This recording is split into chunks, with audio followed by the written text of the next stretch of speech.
how is your mindset of doing a deal now compared to what your very first one? If you had any apprehension, anxiety when you started, what pushed you through that?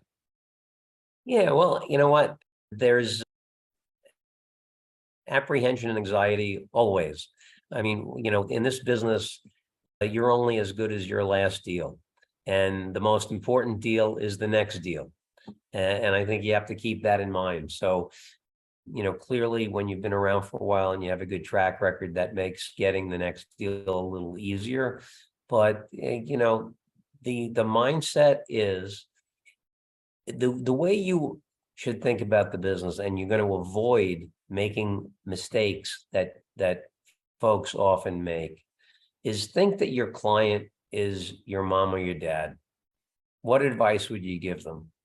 And I will tell you, some of the best relationships I have had over the years have been with people who I initially told them not to sell their building. They said, Bob, I'm thinking about selling my building. Come meet with me. And I would say, you know what? You shouldn't think about selling now.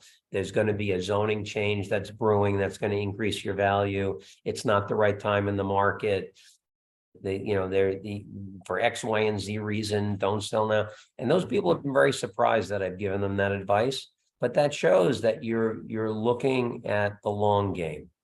You're viewing it as a marathon, not a sprint. And in almost every single case, when I've told people not to sell, they've come back to me and had me sell when it was the right time to sell. So, I think the mindset is always think about what's in the client's best interest.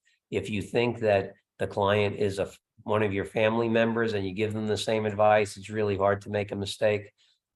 And so I think that's the mindset going into the deal, is what really is in the best interest of this client, and how can I give them the best advice possible.